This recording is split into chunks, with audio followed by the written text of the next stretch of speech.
Assalamualaikum warahmatullahi wabarakatuh. Alhamdulillah, lisan kita selalu memuji Allah subhanahu wa ta'ala. Sebagai seorang muslim kita sangat yakin kalimat Alhamdulillah adalah kalimat penghubung antara kita dengan Allah subhanahu wa ta'ala. Dan Allah sebagai pencipta dan satu-satunya raja, pemilik, penguasa alam semesta ini telah menjanjikan kepada kita dengan kalimat Alhamdulillah segala kebutuhan kita untuk roda kehidupan di muka bumi ini dan puncaknya mendapatkan balasan di surga di akhirat nanti akan diberikan. Oleh karena itu selalulah membasahi lidah dan bibir kita dengan kalimat Alhamdulillah. Selanjutnya kita panjatkan salam hormat kita kepada utusan Allah Nabi besar Muhammad sallallahu alaihi wa alihi wa sahbihi wasallam, sebagaimana Allah telah memerintahkan kita untuk mengucapkan salam hormat tersebut. Dan tentunya juga karena kita ingin mengejar apa yang dijanjikan dengan pengucapan satu kali salam hormat kepada Nabi SAW akan dibalas dengan 10 kali rahmat dari Allah. Dan rahmat Allah meliputi pengampunan dosa, peninggian derajat, pemenuhan kebutuhan dan juga solusi dari permasalahan. Baik, selanjutnya kita akan bahas insya Allah lanjutan kita masih di kitab puasa sesuai tadi yang dibahasnya atau diminta di bab ke-20. Ancaman melakukan ghibah, ucapan kotor, dusta dan lain-lain bagi orang yang sedang berpuasa. Seperti biasa saya menyampaikan kronologisnya dulu. Tentu ghibah itu, yang dimaksud dengan ghibah adalah sesuatu yang memang dasarnya ada pada orang lain. Yang orang lain tidak suka untuk diceritakan. Atau bahasa lainnya adalah memang kekurangan dia, aib dia. Kalau dia tidak ingin itu diucapkan, maka tidak boleh sama sekali kita sampaikan. Nanti akan kita jelaskan ada pengecualian.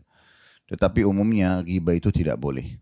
Karena dalam hadis Nabi SAW seorang sahabat bertanya, ya Rasulullah, bagaimana kalau seandainya sesuatu itu ada pada saudaraku?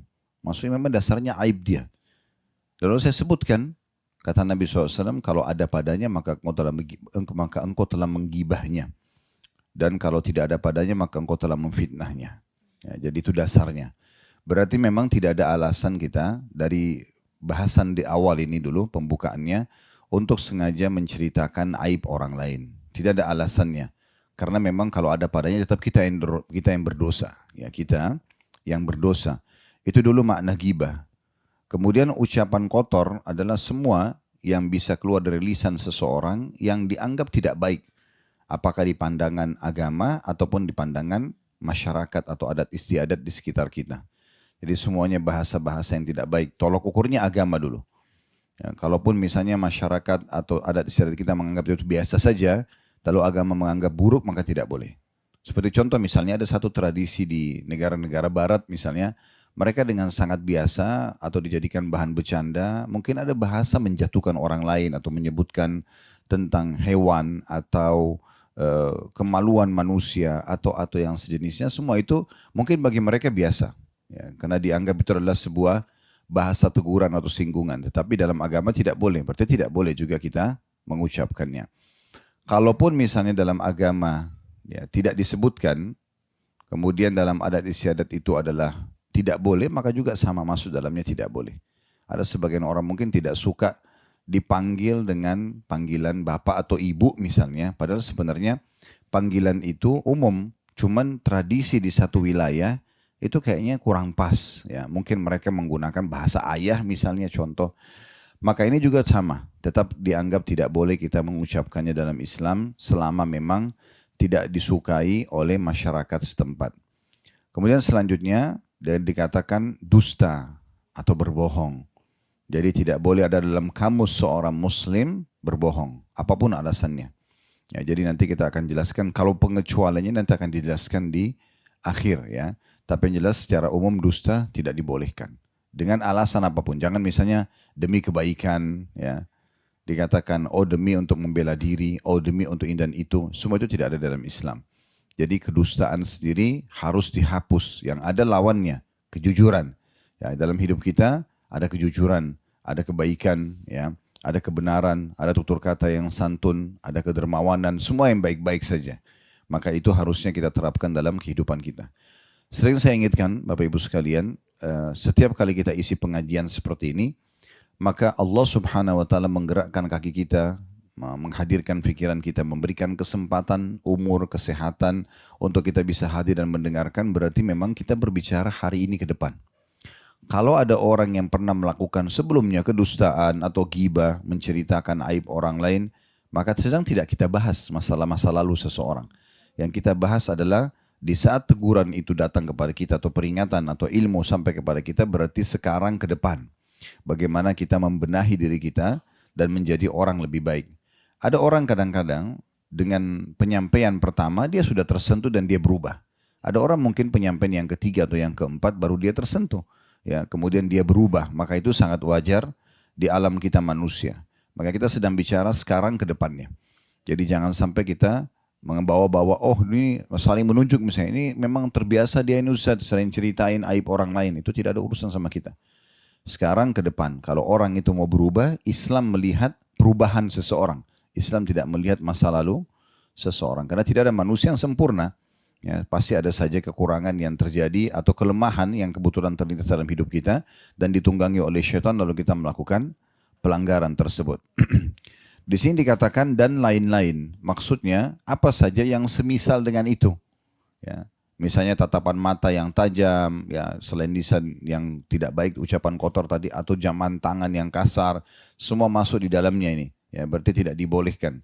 Di sini bahasanya karena kita puasa, bab puasa maka dikatakan bagi orang yang puasa secara khusus. Tetapi larangan ini berlaku secara umum dalam setiap kehidupan seorang muslim. Kalau Bapak Ibu tidak suka digibah oleh orang lain atau diceritakan aib kita, maka jangan menceritakan aib orang lain. Karena pasti kalau hari ini kita cerita tentang seseorang, maka kita pun akan diceritakan besok. Ya, gitu.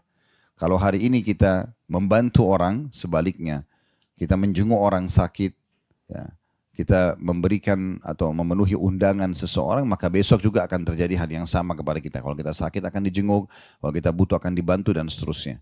Dalam kaidah dasar, kama tadinu tudan. Sebagaimana kau bersikap, maka akan dibalas dengan sikap yang sama. Hari ini Bapak Ibu bakti dengan orang tuanya, besok akan dikaruniai Allah anak yang berbakti kepada kita.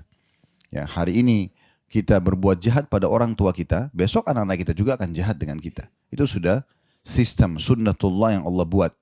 Jadi apa yang kita tanam hari ini kita akan panen besok. Oleh karena itu jangan pernah membuka pintu-pintu menyerang orang lain, ini tidak ada manfaatnya. Ya, kalau ada sesuatu yang kita lihat dari orang lain ternyata itu kekurangan, tugas kita dalam Islam ingatkan dia. Ya. Maaf ya, saya tahunya begini dan begitu, dan itu pun kita nasihatin 4 mata saja, kita berikan masukan, diterima alhamdulillah. Tidak diterima ya sudah. Ya. Bukan tugas kita lebih jauh untuk menjadi pengawas bagi setiap manusia. Bayangkan Bapak Ibu sekarang kalau kita menjadikan diri kita sebagai pengawas bagi setiap manusia. Ada kan orang begitu? Dari bangun tidur sampai tidur lagi adalah bagaimana dia mengawasi semua orang yang ada di depan mata dia. Maka habislah umur dan waktu dia untuk itu. Ya. Dan orang juga tidak suka untuk diawasi. Sebagaimana kita juga tidak suka untuk diawasi. Dalam Islam sederhana. Kalau itu perbuatan baik, kita dukung. Kalau itu perbuatan buruk, kita nasihati. Selebihnya sudah tidak ada lagi campur tangan kita. Nanti Allah Subhanahu wa taala memberikan hukuman yang berat kepada dia. Nah, ini secara umum dulu tentang masalah judul ini. Apakah ada pengecualian dalam masalah ghibah? Sebenarnya bukan ghibahnya, tetapi ada beberapa keadaan yang memang di situ boleh Bapak Ibu mengucapkan atau memberikan informasi kepada seseorang kalau memang itu dibutuhkan dan kita ditanyakan. Misal contoh, bab istinsah namanya atau memberikan nasihat. Sekarang saya mau berbisnis dengan seseorang. Ada orang yang ajak saya berbisnis, si A misalnya. Kemudian saya tidak kenal siapa si A ini. Dia ingin saya investasi kepada dia, tapi saya tidak kenal. Sekarang saya ingin cari tahu siapa orang ini. Saya datang kepada si B, lalu saya tanya, kamu kenal nggak si A? Si B ini kebetulan kenal si A dan dia tahu. Di sini si B tidak boleh menutupi apa yang dia tahu. Tapi niatnya hanya istinsah, hanya memberikan nasihat. Kayak misalnya dia bilang, setahu saya orang itu sudah banyak menipu misalnya. Setahu saya orang itu begini dan begitu. Nah, jadi dia tahu misalnya orang itu punya banyak utang, hati-hati saja misalnya. Nah, di sini si B tidak masuk dalam bab ghibah yang dilarang. Karena memang dia sedang diminta nasihat. Bukan dia jadi pahlawan kesiangan ya. Tiba-tiba dia langsung bilang, saya mau nasihatin kamu gini, itu tidak penting. nggak boleh. Jadi pengawas tidak ada urusannya kita dengan itu. Tapi kalau kita diminta nasihat, maka di bab ini boleh kita memberikan masukan. Bapak Ibu misalnya anaknya dilamar oleh seseorang, Bapak Ibu tidak kenal siapa yang melamar ini. Si A datang melamar anak kita, kemudian kita tanya kepada si B. Menurut kamu kenal nggak si A ini? Dia datang melamar anak saya. Dia tahu misalnya, si B tahu. Maka dia mengatakan, setahu saya orangnya tidak sholat. Setahu saya mereka dari keluarga kurang baik misalnya. Setahu dia. Tapi di sini, innamal a'malu binniyat. Harus sesuai dengan niatnya. Kalau niatnya dia murni memberikan nasihat agar si orang ini tidak kena keburukan si A tadi, maka dia akan dapat pahala. Tetapi kalau dia tunggangi keadaan itu, tipis sekali. Dia tunggangi keadaan mumpung karena dia nggak suka sama si A. Oh jangan, memang orang itu begitu, dibumbuhin lah banyak. Bisa masuk dalam bab ghibah. Ya, jadi kaidah sederhananya ditanya atau tidak. Ya. Kalau ditanya, oke, lolos satu syarat. Syarat yang kedua, kita murni betul-betul niatnya ingin memberikan nasihat. Dan sebatas yang kita tahu saja. Nggak usah dibumbu-bumbuhin. Karena memang seorang penyair Arab mengatakan, kalau engkau titip emas pada seseorang, pastikan tidak akan bertambah. Ibu titipin 1 kilo emas sama seseorang. Mbak mungkin dia tambahin jadi 2 kilo. Tetapi kalau engkau titip kata-kata pada seseorang, pastikan dia akan bertambah. Kita titipin 5 kata, akan jadi 10 kata nantinya. Oleh karena itu, hati-hati sekali dalam masalah ini. Ya. Juga dari satu sisi, Bapak Ibu sekalian, usahakan semaksimal mungkin apapun kekurangan kita, apapun permasalahan kita, itu jangan langsung diekspos atau dibicarakan pada orang lain. Ada orang subhanallah contoh, dia punya masalah dengan suami atau sama istrinya. Lalu dia bilang sama temannya di kantor, saya punya masalah sama ini, tapi jangan cerita sama orang ya. Misal, dia bicara, kemudian temannya ini mengatakan baiklah. Tetapi esok hari dia bicara lagi sama teman yang kedua, dia ucapnya yang sama. Hampir seluruh kantor diajak bicara dengan metode yang sama. Sekarang bagaimana caranya ini tidak menyebar? Kan tidak mungkin. Tapi tetap saja, kalau seandainya menyebar, dia sendiri berdosa karena dia menceritakan aibnya. Orang yang menyebarkan juga mendapat dosa. Jadi gimana caranya? Gak usah. Konsultasi, ada 2 cara, konsultasi dan curhat. Kalau konsultasi pada manusia. Tetapi pada caranya, orang ahlinya gitu ya. Sakit pada dokter. Konsultasi, dok saya sakit kepala sudah 3 hari, apa obatnya? Dokter akan tanya, kira-kira seperti apa, apakah terasa setiap saat, apakah begini dan begitu. Dijelaskan, dicarilah kira-kira penyakitnya seperti apa, kemudian diresepkan resep selesai. Jadi nggak usah bilang, dok saya mau cerita dulu ya, sebenarnya minggu lalu saya nggak sakit. Kemudian diceritalah sama dia, saya pergi makan, saya pergi begini dan segala macam. Nanti hari kemarin baru kepala saya sakit. Apa gunanya buat dokter ini? Nggak ada, manfaatnya nggak ada. Kan gitu.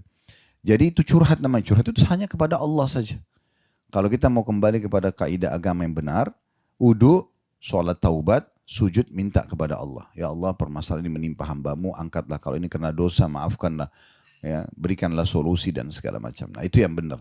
Masalah agama kembali kepada ustadz atau ustazah dan hanya konsultasi saja. Ya, bukan curhat gitu ya. Kadang-kadang ada yang masuk pertanyaan di pengajian kami itu lembaran 2 lembar besar, panjang. Kita tidak tahu ini harus dibaca seberapa lama. Mungkin dengan dibaca 2 lembar pertanyaan itu, mungkin kita bisa menjawab 5-6 pertanyaan. Ujung-ujungnya hanya misalnya suami saya mengucapkan kalimat tolak dalam kondisi emosi, jatuh nggak tolaknya. Hanya itu saja. Tapi dia cerita panjang lebar, awalnya tidak ribut sama suaminya, kemudian ribut sama suaminya, terjadilah begini dan begitu. Jadi panjang lebar. Ini tidak ada manfaat dalam konsultasi. Tidak ada manfaat dalam konsultasi. Jadi jangan sampai ghibah itu terbuka, dasarnya dari kita sendiri. Ya. Ada orang subhanallah begitu. Nanti setelah dia baikan juga, misalnya sama suami atau sama istrinya. Pada saat dia jalan misalnya, orang semua yang sudah sering dengar ceritanya, oh kemarin kan ribut, kok sekarang sudah baikan, gitu kan?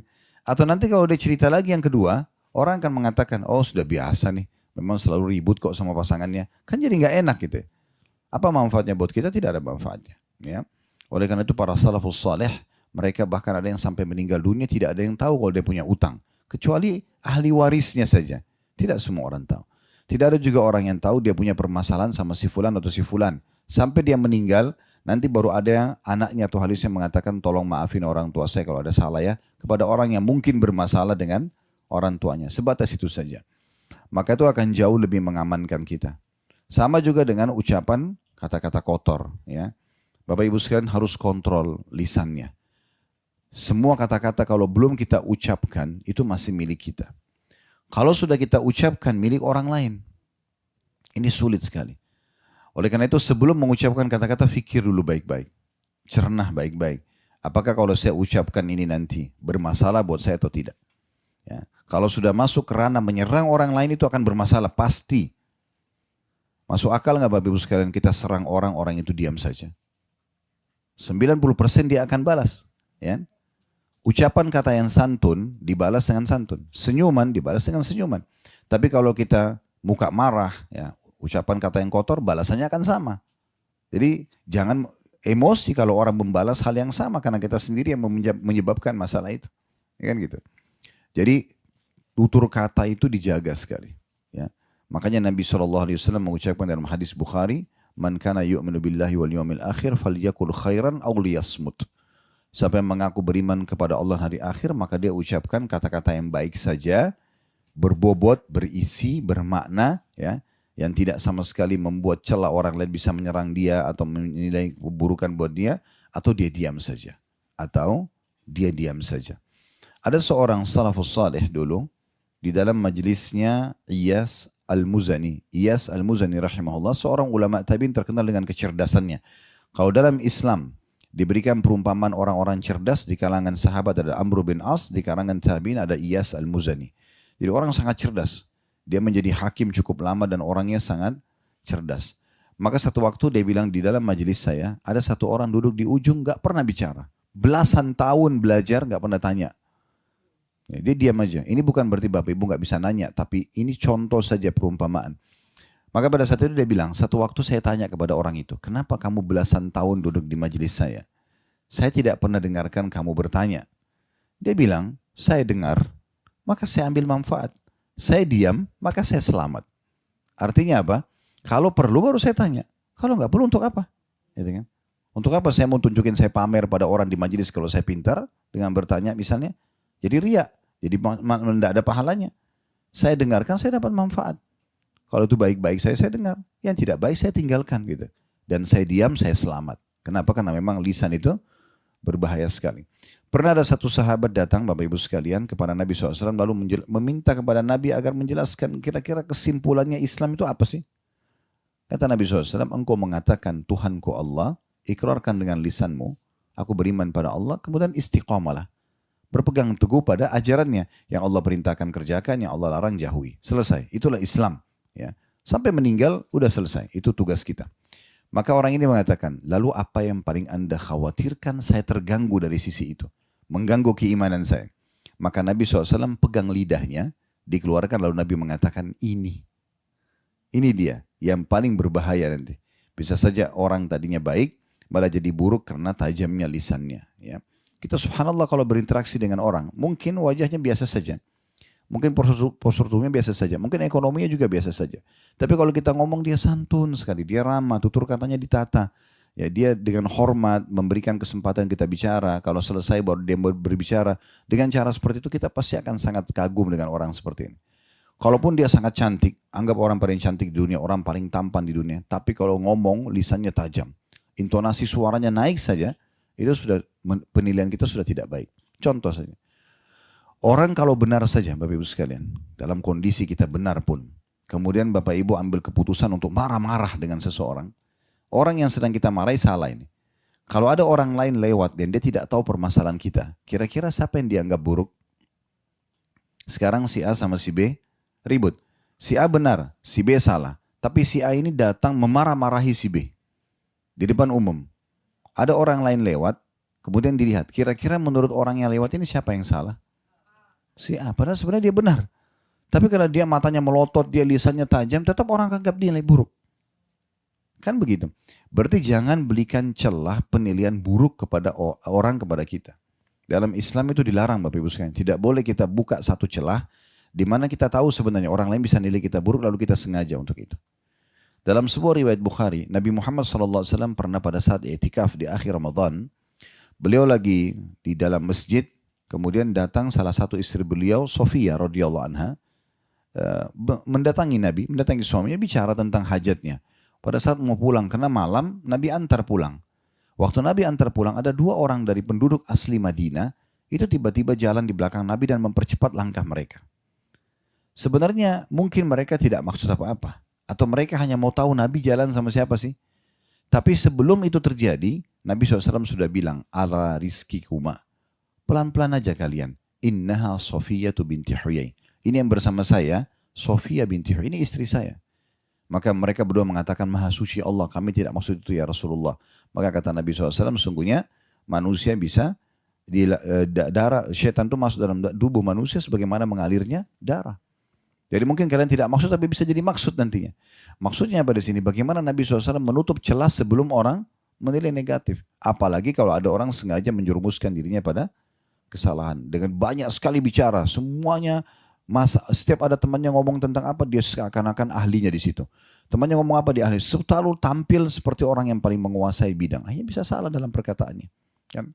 Makin sering kita dengar maka makin bagus. Kita akan aman. Kenapa Allah berikan kita 2 kuping dan 1 mulut? Supaya lebih banyak dengar daripada ngomong. Jangan lebih banyak ngomong. Kadang-kadang ada orang begitu karena terlalu banyak pakai lisannya, telinganya nggak mau dengar lagi. Dia salah pun dibilang, kamu dengar dulu nasihat. Nah, saya nggak mau dengar. Nah, kan biasa gitu. Karena dia lebih banyak mendominankan lisannya. Baik Bapak Ibu sekalian, ini berhubungan dengan masalah puasa, tetapi secara umum juga dilarang, tidak dibolehkan ya. Hadis di sini hadis yang pertama, ada 1A dan 1B. 1A-nya dengan sanad hasan, dan ini urutan 1079 dari awal belajar berbunyi dari Abu Hurairah radhiyallahu anhu, dia berkata, Nabi SAW bersabda, man lam yadha qawla zuri wal amala bihi, falaysa lillahi hajatan fi an yadha ta'amahu wa syarabah. Barang siapa yang tidak meninggalkan ucapan dan perbuatan dusta, maka Allah tidak membutuhkan puasanya di mana dia meninggalkan makanan dan minumannya.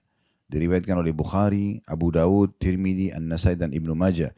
Dan dalam lafaz Ibnu Majah, langsung kita bacakan 1B-nya karena ini sejalan. Kata Nabi SAW, man lam yadha qawla zuri wal jahla wal amala bihi. Barang siapa yang tidak meninggalkan ucapan atau perbuatan dusta, juga perbuatan bodoh. Lalu lanjutan hadisnya adalah tidak ada hajat bagi Allah menilai lapar dan hausnya. Hadis ini diriwayatkan oleh An-Nasai. Baik, dari hadis ini Bapak Ibu sekalian kita hubungkan dengan Ramadan yang akan datang tentunya dan puasa-puasa sunnah yang ada di antara 11 bulan selain Ramadan. Karena Ramadan insya Allah kurang lebih ya, kurang dari sebulan mungkin ya. Tanggal 9 atau tanggal 10 insya Allah Maret kita sudah puasa Ramadan. Maka kita perlu fahami bahwasanya Ramadan, dan sering kami ucapkan ini, itu adalah masa atau bulan training, pelatihan.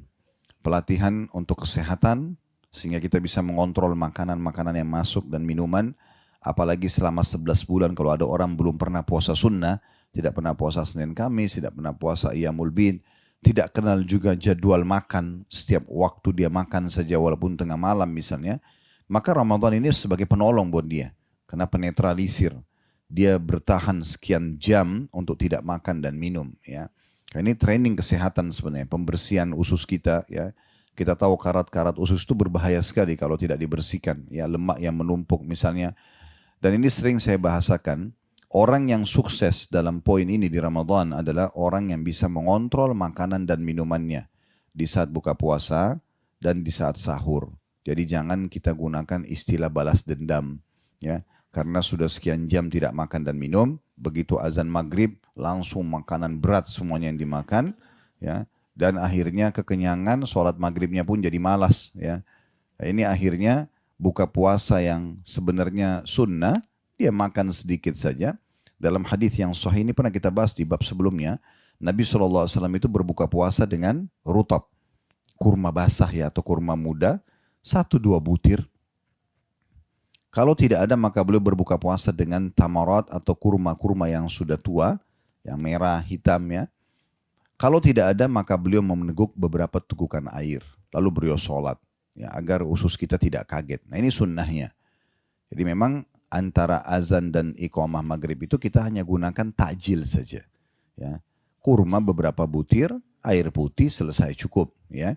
Lalu kita sholat maghrib, setelah itu usus kita sudah siap menerima makanan, barulah kita makan. Ya, baru kita makan. Dan Nabi SAW sudah mengingatkan sebaik-baik makanan buka puasa adalah kurma, dan sebaik-baik makanan sahur bagi seorang muslim adalah kurma. Ya, berarti memang tidak butuh makanan yang banyak. Tidak butuh makanan yang banyak. Allah Subhanahu wa ta'ala dengan kemahamurahannya menyiapkan makanan itu, satu butir kurma saja itu sudah bisa memenuhi 7% dari kebutuhan nutrisi harian kita. Ada seorang dokter pernah saya sampaikan ini, Dr. Abdul Daim dari Mesir, beliau mengadakan penelitian dan ini ditarik dari beberapa penelitian universitas besar di Amerika dan di Eropa. Kalau kurma itu diadakan penelitian, kalau orang konsumsi satu butir bisa memenuhi nutrisi 7% dari kebutuhannya. Maka beliau hubungkan dengan hadis Nabi SAW, siapa yang mengkonsumsi 7 butir ajwa Madinah di pagi hari, maka dia akan selamat dari semua jenis sihir dan semua jenis racun dan sihir. Beliau bilang kalau penelitian ini benar, berarti kita konsumsi 7 butir kurma itu berarti sudah 49% dari kebutuhan nutrisi harian kita terpenuhi. Sisanya kita tinggal tambah yang lainnya. Maka dengan mengontrol ini akan jauh lebih baik. Nah itu training di Ramadan. Training Ramadan juga adalah pembentukan akhlak dan karakter yang baik. Nah ini yang sedang disinggung di sini. Ramadan berarti melatih kita tidak boleh bohong, tidak boleh bertutur kata yang kasar, tidak boleh ghibah, menceritakan aib orang lain. Dan memang hampir rata-rata ibadah itu dihubungkan dengan ini.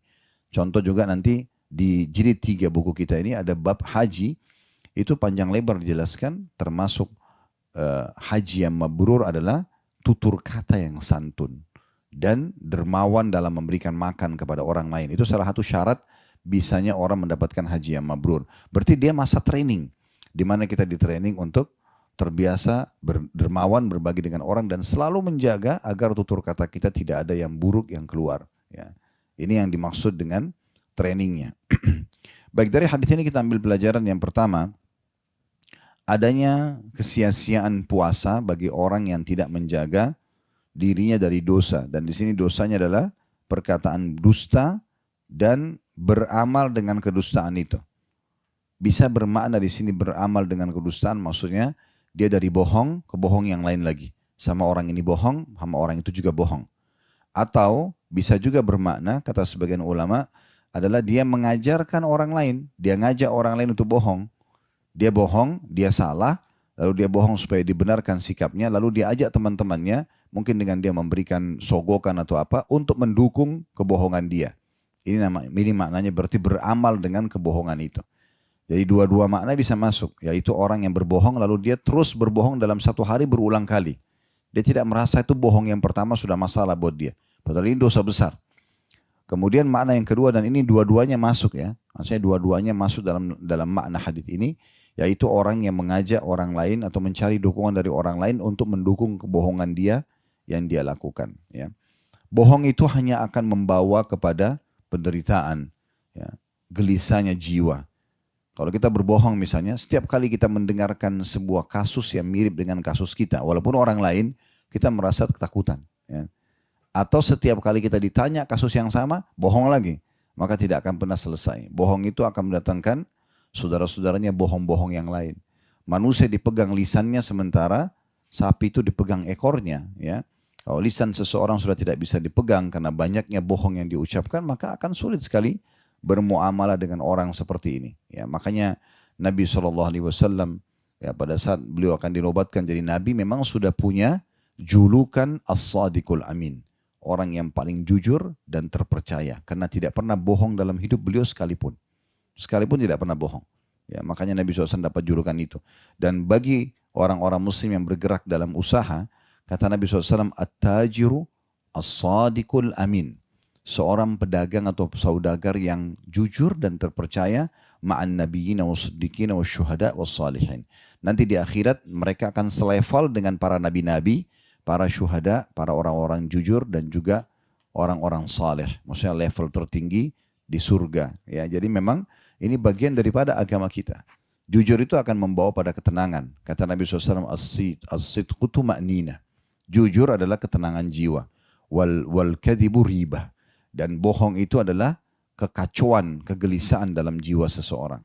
Oleh karena itu tutup pintu itu. Gak usah berbohong. Tapi kan Ustaz saya gak enak kalau ditanya sama orang. Gak usah merasa gak enak. Di saat itu kalau kita salah, kita jujur, maka selesaikan masalahnya. Daripada kita bohong nanti ditanya bermasalah lagi. Dan pasti akan kena batunya nanti.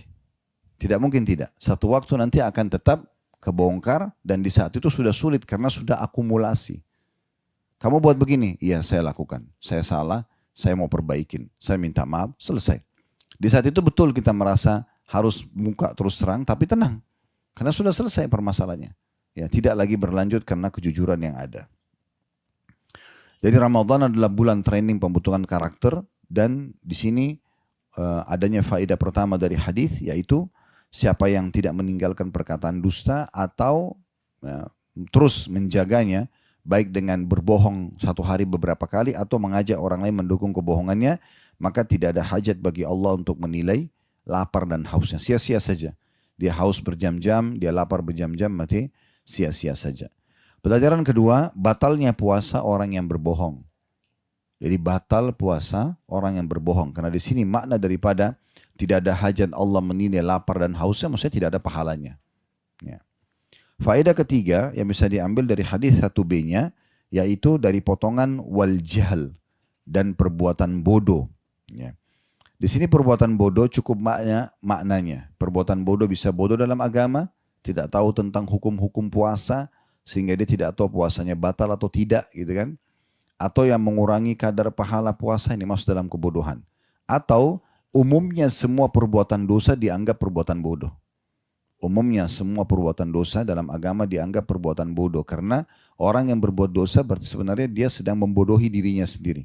Dia tahu ini pelanggaran, ini akan ada hukumannya, tapi tetap aja dilakukan sama dia. Maka ini berarti maknanya bodoh ya. Jadi faedah ketiga dari hadis diambil dari hadis 1b, larangan untuk berbuat kebodohan di sini. Kita masuk hadis kedua, dengan sanad hasan di ghairihi menjadi hasan karena dikuatkan dengan riwayat-riwayat lain urutan 1080 dari awal belajar berbunyi. At-Tabarani meriwayatkan dalam Al-Mu'jam As-Saghir dan Mu'jamil Awsat. Ini dua nama buku beliau.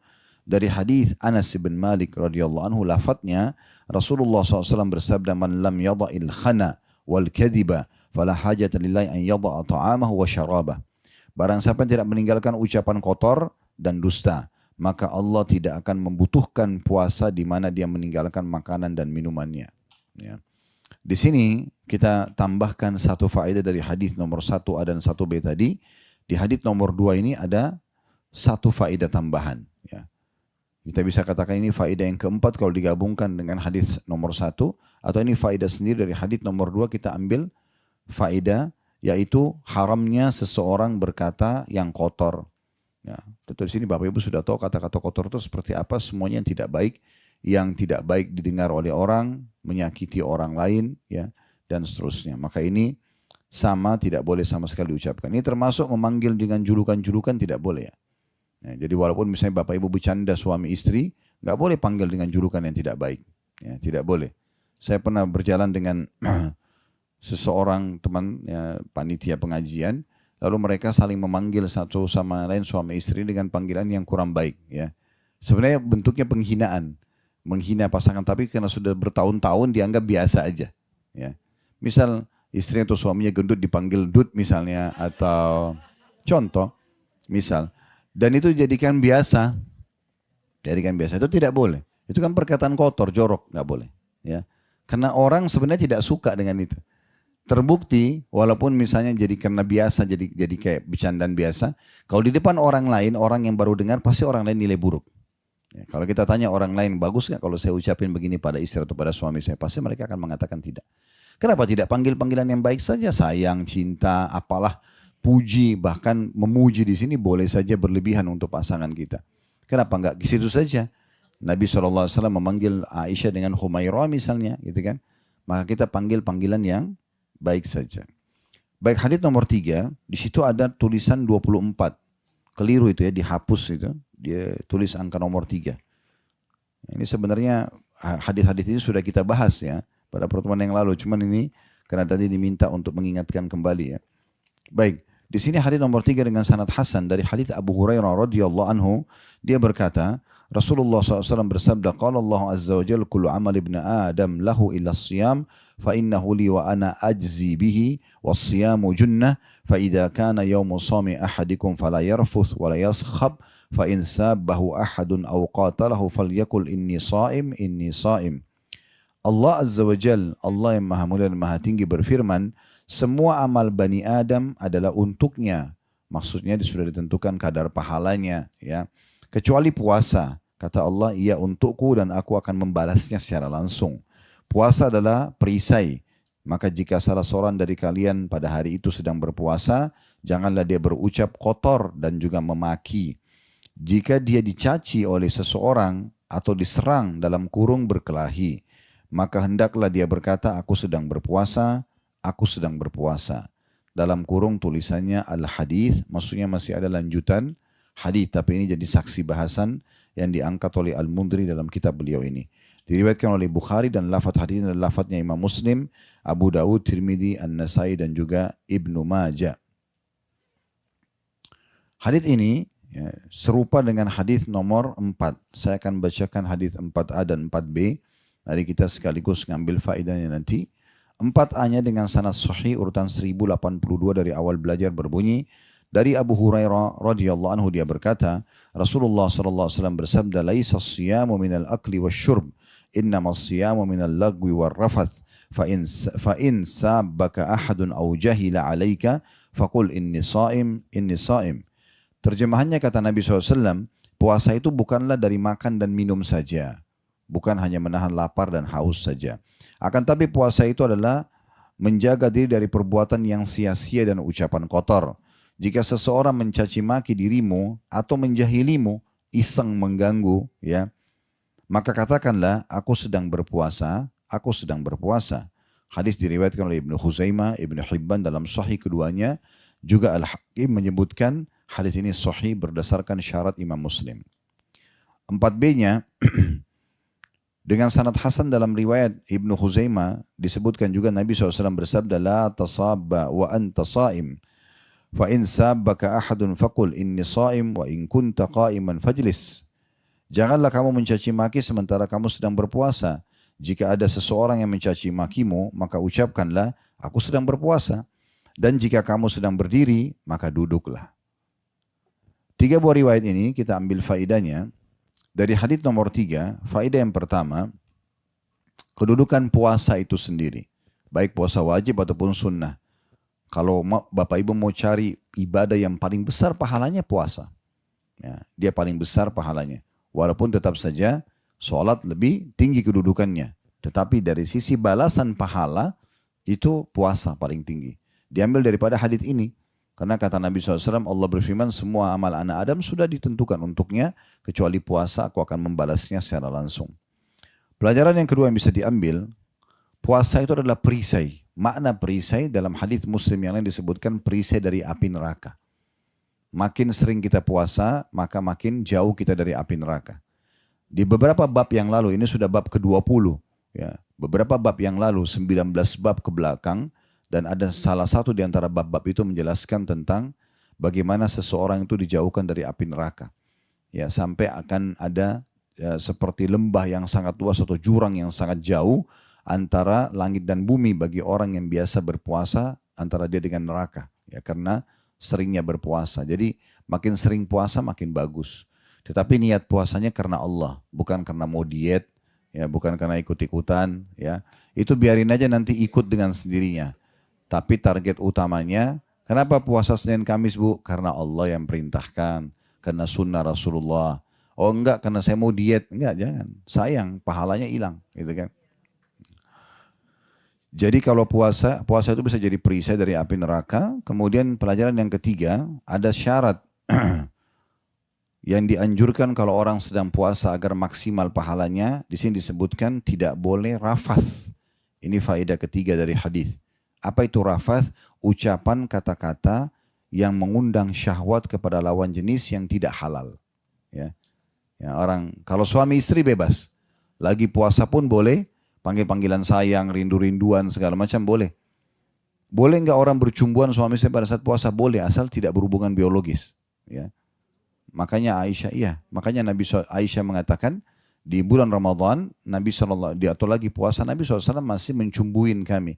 Tapi beliau adalah orang yang paling bisa mengontrol dirinya. Jadi tidak ada larangan sebenarnya. Tetapi orang harus mengontrol karena kalau sampai dia muncul syahwat dan klimaks maka itu batal. Pendapat umumnya mulai bahasa batal puasanya. Tapi suami istri masih umumnya dibolehkan. Bukan berarti ini dianjurkan tidak, tapi bahasa adalah dibolehkan. Artinya kalau ada suami istri, dia duduk berdua, dia pegangan tangan, dia jalan sama-sama, orang tidur sama-sama, tidak ada masalah. Selama tidak terjadi interaksi biologis. Tetapi kalau selain pasangan suami istri, hukumnya haram. Di luar puasa, apalagi lagi puasa. Itu makna rafath. Jadi subhanallah saya sering jelaskan di dalam manajemen rumah tangga Islami, ada materi daurah pesantren kilat khusus masalah ini. Ya, sering kali rumah tangga itu dimasuki oleh orang ketiga, hidung belang, orang-orang yang suka merusak rumah tangga orang lain itu karena pasangan suami istri itu jarang sekali saling memuji, jarang sekali saling menuangkan kata-kata romantis dan baik kepada satu sama yang lain, gitu kan? Sehingga akhirnya kalau lagi ribut nih suami istri, si ibu ini misalnya perempuan ini jarang sekali suaminya bilang sayang atau cinta atau rindu atau apa saja. Datang laki-laki ketiga tiba-tiba ucapin kata-kata ini. Lululah dia dengan perasaannya seakan-akan laki-laki ini orang baik. Padahal mungkin lebih buruk dari suaminya. Kan itu. Tapi ini bahayanya, efeknya ada secara kejiwaan. Oleh karena itu Nabi SAW sering praktikkan, mengajarkan kita untuk mengucapkan kata-kata yang baik, ya, puji-pujian kepada pasangan. Ya. Maka itu dibolehkan dalam agama Islam. Bahkan bercandanya dan bercumbunya suami istri itu tidak akan dihitung sia-sia walaupun waktunya habis berjam-jam. Ya. Kata Nabi SAW tidak akan dianggap sia-sia orang yang sibuk mengurus kuda perangnya, kemudian bercandanya suami istri, itu semua tidak masuk dalam hal yang dilarang. Nah jadi kata-kata rafath ini maksudnya adalah ucapan yang diucapkan kata-kata yang mengundang syahwat atau kata-kata yang tidak pantas untuk lawan jenis lalu diucapkan kepada dia. Ini terjadi pada puasa dan juga haji ya. Di bab haji nanti kita akan singgung orang yang tidak rafath, tidak ucapin kata-kata rindu, sayang, segala macam dengan selain pasangannya, maka ini termasuk yang menyebabkan dia pulang dari haji seperti baru dilahirkan oleh ibunya. Ya, berarti ini masa training memang. Tujuannya setelah Ramadan dan setelah haji jangan lagi dilakukan. Gitu. Jadi ucapkan hanya pada orang yang tepat saja. Yang lainnya tidak usah kita ucapkan. Gitu. Nah ini faedah ketiga, syarat agar maksimal pahala puasa tidak boleh rafath. Faedah keempat, tidak boleh sakhab. Sakhab itu di sini diterjemahkan adalah berucap kata kotor, ya, ataupun memaki, mencaci maki. Kalau bahasa lebih tepatnya, sakhab itu letter adalah berkelahi. Ya. Jadi lagi puasa jangan berkelahi. Makanya Nabi SAW bilang, kalau kalian sedang puasa dan diajak berkelahi, diajak bertengkar oleh orang, katakan aku sedang puasa, aku sedang puasa. Atau makna lainnya, aku sedang ikut training puasa, maka aku tidak akan lagi membuka pintu perkelahian dan caci maki. Tinggalkan saja. Ya. Salah satu resep kita hidup bahagia, teman-teman sekalian, adalah tidak suka bertengkar. Jangan pakai manajemen konflik dalam hidup kita. Ya. Tidak usah lahirkan banyak musuh. Udah kita cocok sama seseorang, alhamdulillah. Kita tidak cocok, ya sudah kita berikan dia kesempatan dengan pendapatnya, kita punya pendapat. Dia salah, kita berikan masukan, diterima. Alhamdulillah, tidak diterima, ya sudah. Gitu kan.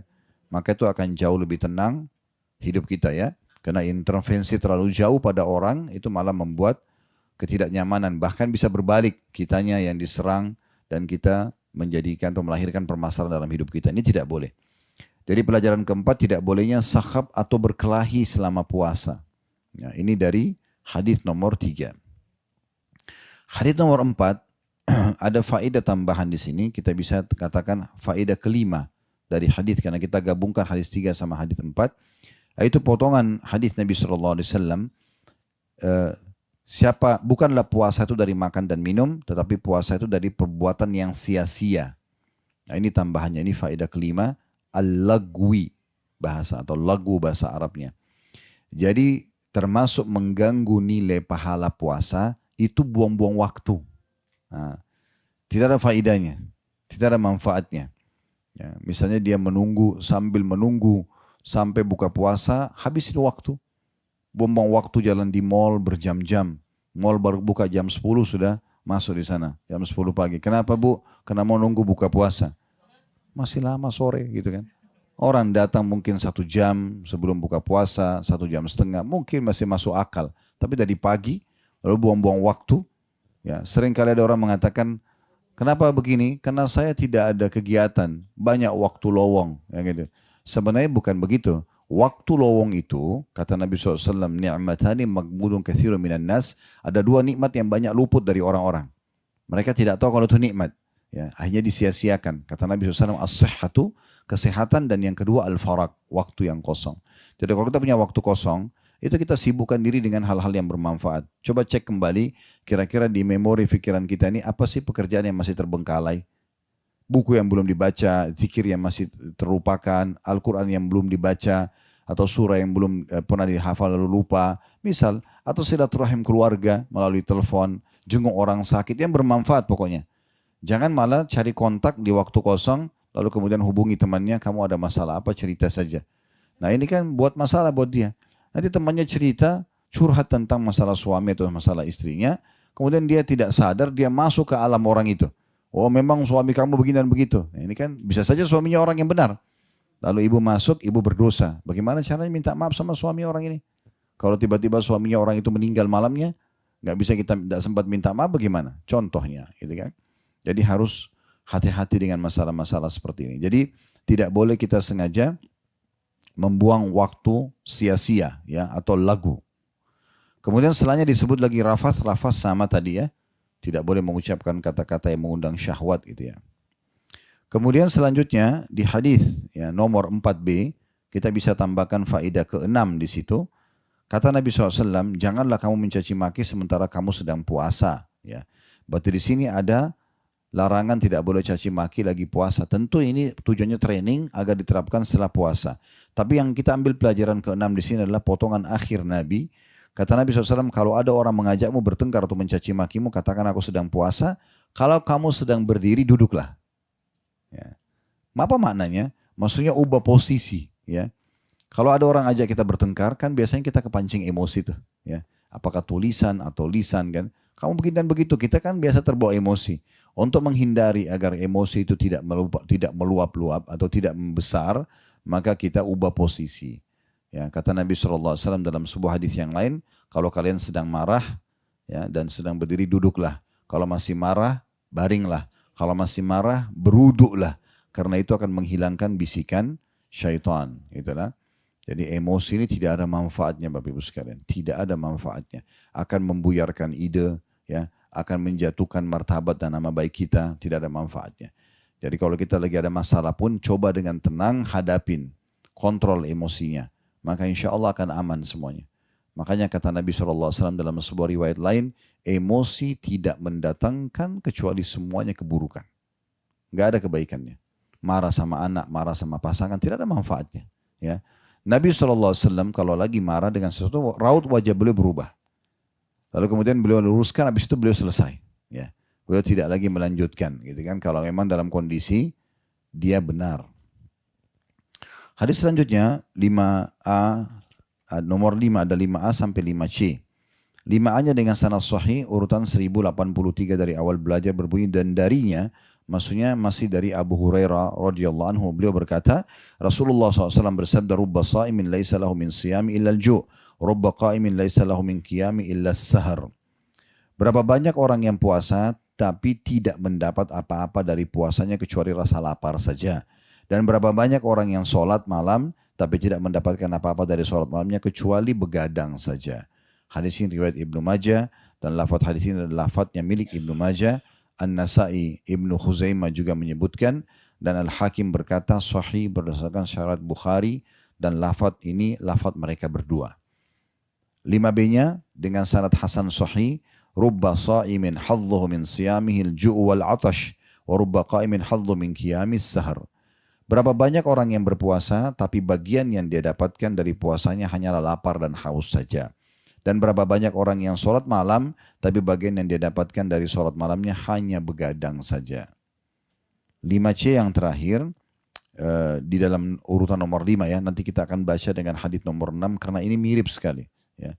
Hadits nomor 5C, urutan 5C, hadis dengan sanad hasan sahih, diriwayatkan oleh Al-Baihaqi nama orang ya, lafadznya adalah, Kata Nabi SAW, "Rubba qa'imin haddu minal qiyamis sahar, wa rubba sha'imin haddu minas siyami al-ju' wal 'atash." Berapa banyak orang yang sholat malam tapi bagiannya dari sholat malamnya hanyalah begadang. Dan berapa banyak orang yang berpuasa tapi bagian dari puasanya hanyalah lapar dan haus saja. Terakhir hadis nomor 6, dan ini karena mirip kita baca dan penutupan dalam bab nomor 20 ini. Dengan sanad sahih di ghairihi menjadi sahih karena dikuatkan dengan riwayat-riwayat lain urutan 1084 dari awal belajar. Berbunyi dari Ibnu Umar radhiyallahu anhu, dia berkata, Rasulullah SAW bersabda, "Rubba sha'imin haddu min siyamil ju' wal 'atash, wa rubba qa'imin haddu min qiyamihi sahar." Berapa banyak orang yang berpuasa tapi bagian dari puasanya hanya lapar dan haus, dan berapa banyak orang yang sholat malam tapi bagiannya dari sholat malamnya hanyalah begadang saja. Diriwayatkan oleh Tabarani dalam Mu'jamil Kabir dengan sanad tidak mengapa atau la ba'sa bihi. 4 buah riwayat ini 5A, 5B, 5C dan juga hadis nomor 6 memberikan pelajaran kepada kita. Yang pertama, pentingnya seseorang yang sedang melakukan ibadah puasa untuk menjaga sikap dan perbuatannya sehingga nanti puasanya maksimal mendapatkan pahala. Rincian 4 buah hadis ini adalah hadis yang sebelumnya kita bahas. Tidak boleh berbohong, tidak boleh bertutur kata yang kasar, ya, tidak boleh berbuat yang sia-sia, tidak boleh mengucapkan kata-kata syahwat yang bisa mengundang syahwat dengan lawan jenis yang tidak halal, tidak boleh juga ya berkelahi, ya, sebagaimana sudah disebutkan di hadis-hadis sebelumnya. Dan ini dimaksudkan berapa banyak orang yang puasa tidak ada nilainya yang dia dapatkan dari puasa kecuali hanya lapar dan haus saja. Karena tetap bertengkar, tetap berbohong, tetap mengucapkan kata buruk, ya, dan seterusnya, tetap membuang-buang waktu yang sia-sia, tetap mengucapkan kata syahwat yang tidak halal kepada selain pasangan halalnya, maka ini semua bermakna tidak ada pahala puasa yang didapatkan. Pelajaran yang kedua yang bisa diambil dari hadis ini adalah juga orang-orang yang sholat malam. Berapa banyak orang yang sholat malam, kemudian dia ikuti sholat malamnya itu dengan riya, dengan pamer untuk menceritakan kepada orang lain. Maka ini hanya yang dia dapatkan begadang saja. Tidak ada yang didapatkan kecuali begadang, buang-buang waktu saja, tidak ada manfaatnya. Kan sudah pernah saya bilang, kalau mudah-mudahan tidak. Kalau ada di antara Bapak Ibu yang hadir niatnya riya sholat malam, untuk apa tunggu besok baru riya gitu. Ya. Misalnya ada orang sholat malam nih, dari jam 3 dia sholat sampai azan subuh. Udah bagus nih, baca ayat segala macam. Tapi besok dia ketemu sama teman-temannya udah cerita. Semalam kamu sholat malam gak? Saya semalam sholat, saya nangis loh. Misal, contoh dia cerita. Ini kan dia terlalu lama nunggunya. Kalau niatnya sudah seperti itu dari awal, kenapa tidak malam-malam jam 3 itu rumahnya teman yang kita targetkan. Bilang, nih lihat ya saya mau sholat ya, pasang sejadah depan rumahnya. Kan selesai. Daripada nunggu besok, karena tidak ada manfaatnya. Tidak ada manfaatnya, sayang sekali. Waktu terbuang, ayat-ayat yang kita baca juga dihilangkan pahalanya. Maka tidak dapat kecuali begadang saja. Oleh karena itu Bapak Ibu sekalian, kalau sudah beramal, dibagi dua oleh para ulama. Kalau amal itu tidak ada yang tahu, hanya antara ibu sama Allah saja. Misal, ada orang keluarga minta bantuan sedekah. Atau ada penyampaian sampai ke kita di grup keluarga atau di grup teman-teman. Atau misalnya di WA pribadi tentang yayasan anak yatim misalnya. Lalu kita transfer uang. Antara kita sama mereka saja. Bahkan di situ kita bisa mencoret nama kita misalnya di bukti transfernya. Ya udah, jangan diceritain orang lain sudah. Karena Allah sudah tutupin itu. Ya kan? Ini amal yang pertama. Jadi kalau selama amal itu tidak ada yang tahu, nggak usah diekspos. Karena mengeksposnya akan membuat nanti jadi riya. Ya itu. Kalau tujuannya Ustaz untuk membuat orang lain termotivasi, bukan begitu caranya. Nggak usah diekspos. Motivasi itu begini. Kita pindah ke jenis amal yang kedua. Amal yang dasarnya orang lain akan tahu. Contoh misalnya, di majelis seperti ini, tiba-tiba saya mengatakan misalnya Bapak Ibu sekalian ada masjid mau dibangun nih, siapa yang mau nyumbang silakan gitu kan. Lalu ada di antara Bapak Ibu yang datang mengatakan Ustaz saya mau nyumbang nih 50 juta buat masjid itu misalnya contoh. Dia bilang begitu karena memang sedang dibicarakan rame-rame. Ya kan? Kemudian dia menyumbang, yang lain ikut. Orang lain termotivasi karena dia memulainya. Itu tidak ada masalah. Terjadi di masa Nabi SAW itu. Ya, pernah ada beberapa orang Arab dari suku Arab yang sangat miskin. Mereka saking miskinnya dalam riwayat dikatakan sampai baju di badannya cuma 1 lembar kain saja. Dan itu diikat di leher. Kalau tertiup angin aurat mereka tersingkap karena susahnya. Wajah mereka warnanya merah hitam-hitaman karena susahnya hidup mereka. cuaca panas, makan dan minum susah gitu ya. Sampai Nabi naik mimbar dan memotivasi sahabat untuk bersedekah. Ayo sedekah, dan beragam macam keutamaan Nabi sebutkan. Rupanya di antara sahabat yang duduk ada satu terbakar semangatnya. Dia berdiri lalu dia keluarkan uangnya. Dia mengatakannya, Rasulullah, ini saya sumbang sesuai dengan apa yang Anda sampaikan tadi. Terus tiba-tiba orang di masjid lihat itu semua pada ikut. Pada nyumbang semua. Maka Nabi langsung membahas orang yang pertama tadi. Siapa yang menunjukkan pada kebaikan, dia akan dapat pahala orang yang mengikutinya tanpa dikurangi sedikitpun dari pahala orang yang mengikutinya. Berarti kan itu di depan umum. Lain. Kita sekarang pergi haji dan umrah. Pakai baju travel di bandara. Lalu ada orang tanya, oh ibu, bapak mau umrah ya? Masa kita bilang kalau saya jawab nanti riak? Enggak. Oh iya, insya Allah gitu kan. Tapi bukan kita sengaja expose. Ya, ada orang gitu, pergi ke Masjid Nabawi, mau sholat. Pergi ke Masjid Haram Mekah, mau tawaf, pasti ditulis statusnya. Ya ini berarti dia sengaja pamer kan, beda. Kalau ada orang yang lihat kita lagi tawaf, oh Masya Allah bu lagi tawaf ya, iya Alhamdulillah, kita saling mendoakan ya, gak ada masalah. Tapi kalau dia sengaja expose, maka itu jadi riak buat dia, ini jadi masalah. Ya, oleh karena itu, hati-hati jangan sampai sia-sia amal yang sudah kita kerjakan hanya karena mengejar pujian lisannya orang yang selalu saya bilang, hanya sepanjang lidahnya. Kamu hebat, kamu gini dan begitu. Apa yang kita dapatkan? Tidak ada sama sekali. Pujian orang tidak mengemukkan badan, tidak menambah kecantikan, tidak menambah ketampanan, tidak menambah harta, tidak menambah apa-apa. Tidak ada apa-apa dari pujian tersebut. Kecuali hanya akan mengacaukan program hidup kita saja. Maka jangan mengejar pujian-pujian manusia. Kalau orang kebetulan puji kita itulah, tidak ada masalah. Tidak sengaja misalnya. Tapi kalau kita sengaja cari pujian itu, makanya akan jadi masalah buat kita. Allahu a'lam. Baik, bab 21, Bapak Ibu sekalian, itu ada anjuran itikaf, tapi ini saya sudah jelaskan secara online sebenarnya yang lalu, tapi saya ingatkan lagi. Kalau di sini penulis kata Syekh Albani, jadi buku ini saya kembali ingatkan, yang menulis buku ini namanya Al-Munziri. Beliau tulis banyak sekali hadis-hadis, lalu kemudian hadis itu ditelusuri kembali oleh satu ulama lain namanya Al-Albani, Nasiruddin Al-Albani. Nah, Al-Albani ini menulis, mengambil buku Al-Munziri tapi menyortir hadisnya. Yang diangkat oleh Al-Albani hanya hadis yang hasan dan sahih saja. Karena derajat hadis ada yang sahih, ada yang hasan, ada yang dhaif. Ada yang paling bagus sahih. Ada yang di bawahnya sedikit hasan. Di bawahnya lagi lemah atau dhaif. Nah, Imam Al-Albani itu tidak mau mengangkat hadis dari buku Al-Munziri yang lemah. Yang diangkat cuma hasan sama sahih. Makanya buku kita judulnya Sahih At-Targhib Tarhib. Buku ini sebenarnya judulnya At-Targhib Tarhib saja. Nah, makanya Syekh Albani itu kalau menelusuri hadis dalam satu bab dan dia temukan hadis ini tidak sahih menurut beliau, maka beliau akan tulis seperti ini. Nah, yang pegang buku itu gitu kan, dia bilang bab 21 anjuran itikaf, beliau mengatakan penulis Al-Munziri yang berkata Al-Albani ini tidak menyebutkan satu hadis pun yang sesuai dengan syarat kitab kami ini atau Sahih At-Targhib Tarhib. Ya, ini secara penelusuran ilmiah dibolehkan, ya, tanpa mengganggu naskah asli. Saya tetap aja buku At-Targhib Tarhib itu ada tersebar, tapi beliau menelusuri dan coba memberikan kepada umat ini loh, setelah saya telusuri yang sahih menurut kami itu adalah ini. Nah gitu. Karena hadis sahih dan hasan ini udah pasti boleh diamalkan. Kalau hadis lemah ini tentu masih panjang lebar pendapat ulama tentang masalah boleh atau tidaknya. Sebagian ulama hanya membolehkan hadis lemah kalau tidak terlalu lemah, tidak bentrok dengan hadis hasan dan sahih, ya. Kemudian juga dia hanya masuk di fadail amal. Maksudnya hanya fadilah-fadilah saja kayak keutamaan sholat duha, keutamaan sholat sunnah gitu ya.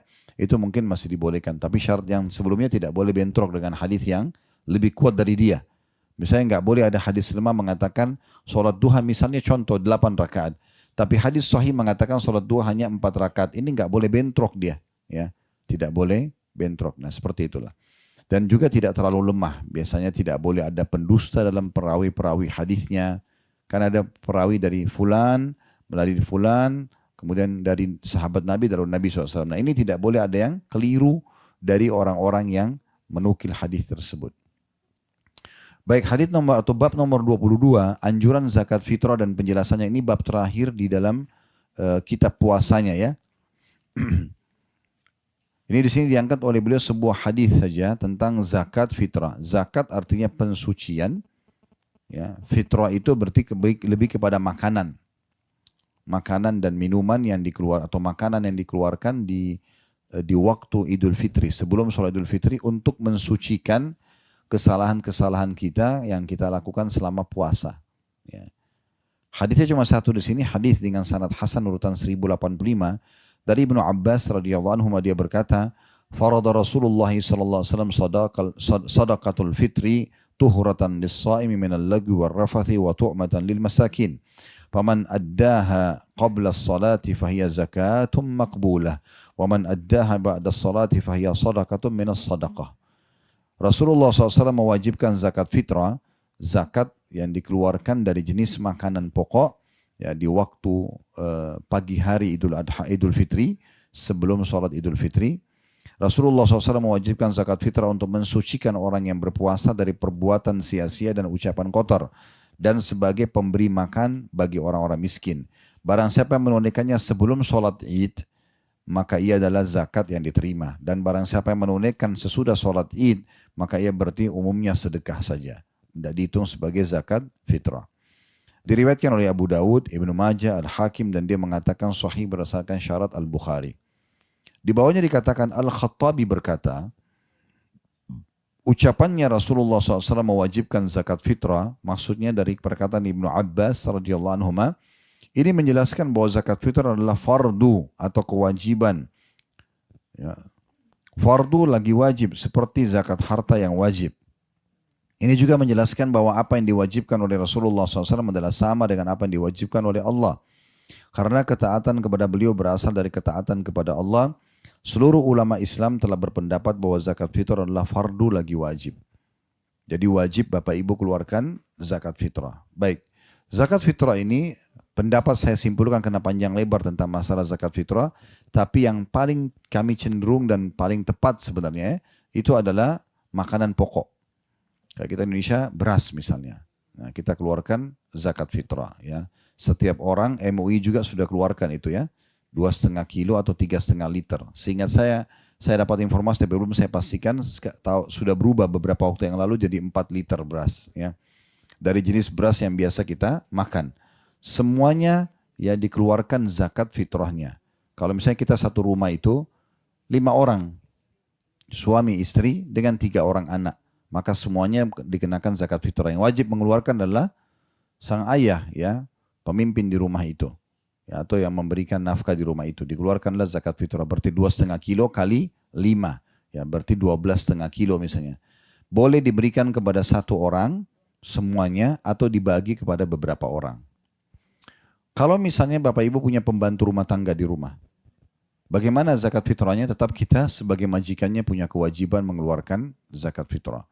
Bahkan sebagian pendapat mengatakan bayi di perut pun kalau sudah 4 bulan dianjurkan ada zakat fitrahnya, ya dihitung. Kalau sudah 4 bulan karena sudah punya nyawa, ya sudah ditiup ruhnya, maka dikeluarkan juga zakat fitrahnya. Ini untuk pensucian. Walaupun sebenarnya yang lebih tepat adalah dia dikeluarkan zakat fitrah bagi yang sedang ada di rumah ya, dikeluarkan zakat fitrah. Maka ini dikeluarkan zakat fitrahnya dari makanan pokok tentunya ya, boleh dikeluarkan dari makanan pokok. Oh maaf, ini ada hadis kedua ya. Ada hadis kedua, saya baru baca di lembaran setelahnya. Di situ dikatakan di halaman 392, hikmahnya dari zakat fitrah telah dijelaskan bahwa ia sebuah pembersih orang-orang yang puasa dari ucapan kotor dan perbuatan sia-sia. Ia adalah wajib atas setiap orang yang berpuasa dan memiliki kemampuan, atau bahkan atas orang miskin yang mempunyai kelebihan dari makanan pokoknya. Jadi kalau orang miskin pun misalnya, tapi di hari Idul Adha, Idul Fitri itu, dia punya kemampuan mengeluarkan 2,5 kilo beras, maka dia punya kewajiban mengeluarkan pensucian buat dirinya sendiri. Karena alasan diwajibkannya adalah mensucikan, sementara semua orang yang berpuasa membutuhkan kesucian tersebut. Maka jika ilatnya atau alasan hukum sama, maka hukumnya pun sama. Al-Hafidh Abu Bakar bin Al-Mundhiri berkata, semua ulama telah menyepakati bahwa zakat fitrah adalah fardu, dan di antara nama yang kami ketahui di kalangan para ulama yang menyebutkan ini adalah Muhammad bin Sirin, Abul Aliyah, Ad-Dahhak, Atha, Malik, Sufyan al-Thawri, Asy-Syafi'i, Abu Thawr, Ahmad, Ishaq, dan Ashab ar-Ra'i. Ishaq berkata, ini bagai ijma' dari para ulama atau maksudnya kesepakatan mereka. Demikian pula perkataan Al-Mundhiri. Hadis nomor 2 dalam bab ini, jadi saya tadi keliru, maaf saya luruskan lagi, tadi saya kira cuma satu hadis. Hadis kedua dengan sanad sahih di ghairihi, menjadi sahih karena dikuatkan dengan riwayat-riwayat lain, urutan 1086 dari awal belajar berbunyi, dari Abdullah bin Tha'labah atau Tha'labah bin Abdullah bin Syu'air atau Su'air tepatnya. Dari bapaknya dia berkata, Rasulullah SAW bersabda, Sa'un min burrin au qamhin ala kulli ithnaini saghirin au kabir, hurrin au abdin, zakarin au untha. Satu sa' dari gandum atau juwawud adalah kewajiban masing-masing dari dua pihak, kecil atau besar, ya, itu kecil atau dewasa, merdeka atau hamba sahaya, laki-laki ataupun perempuan. Hadis ini diriwayatkan oleh Ahmad dan juga Abu Daud. Dari hadis ini juga kita ambil pelajaran bahwasanya, ya, kata ulama, penyebutan tentang jiwawud atau gandum ini di wilayah orang-orang yang memang itu makanan pokoknya, karena waktu itu makanan pokoknya orang di sana adalah gandum. Kalau kita beras, dan tergantung juga wilayah-wilayah yang lainnya. Allahu a'lam. Kalau ada benar dari Allah, kalau salah dari saya mohon dimaafkan. Subhanakallahumma bihamdika, asyhadu an la ilaha illa anta astaghfiruka wa atubu ilaik. Wassalamualaikum warahmatullahi